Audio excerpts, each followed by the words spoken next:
but I was told by my lawyer that I would have time to gather my things, like a week. You know, they'd tell me how much time I was going to do, and I'd have a week to prepare.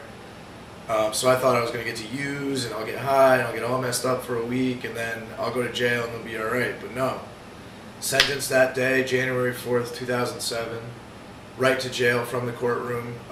Bailiff came up right behind me when the judge passed the sentence and handcuffed me behind the back, handcuffed my legs, shackled my hands to my waist and my waist to my legs by my ankles, and they pull you out of the courtroom in front of, you know, many people were there to support me or to see what happened, friends, family of the other person that was involved in my case who passed away. Their family was there. So I was sentenced to 2 years, well, 8 years, suspended after 2, which means I had to do 2 years.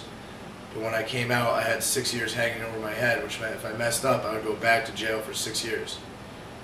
And I remember they drag you downstairs in the courthouse and lock you right in a cell.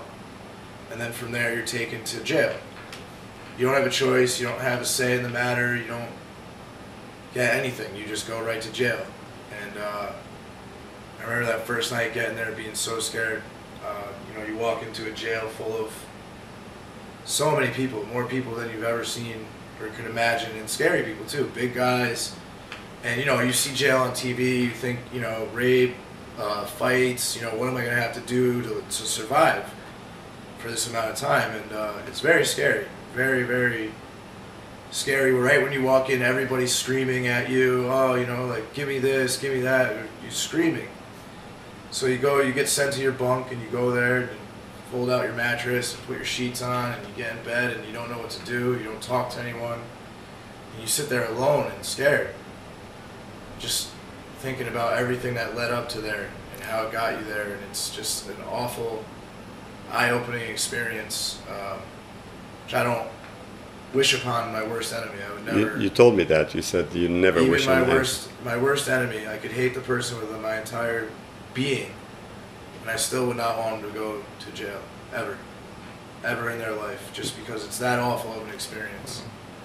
I mean, you're locked in a cell with, you know, it's a 6x8 cell, and you know, you're in there for, you have to do 2 years, but the guy sleeping in the bunk below you is doing 88 or life, or you don't know what he's done, you don't know if he's a rapist, if he's a murderer, if he does this or that, you have no idea.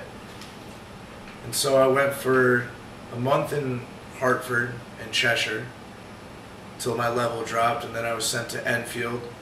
Now I'm an hour and a half away from my family, anyone that could come visit me, girlfriend. You know, I hadn't talked to anyone in about a month because you got to set up a phone list and a visitors list and all that stuff.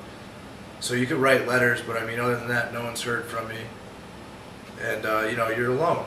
You start trying to make, you know, get by, meet people in there, and it's hard going. So what's your activity during the day? What do you do usually? Well, it depends where you are, but during the day, I mean, you play cards. You're forced to get on your bunk at certain times so they can count you, so they can do whatever they do. If their fight breaks out, then everyone's on lockdown. You can't get off your bunk. You can't leave your cell. You can't do anything. You're allowed 2 phone calls a day in certain jails, 3 in other ones, and they're 15 minutes. And I mean, for that 15 minutes, you feel almost human, but after that, the emotions inside you have to swallow all that pain of hearing, because you don't hang up. The phone hangs up for you after 15 minutes.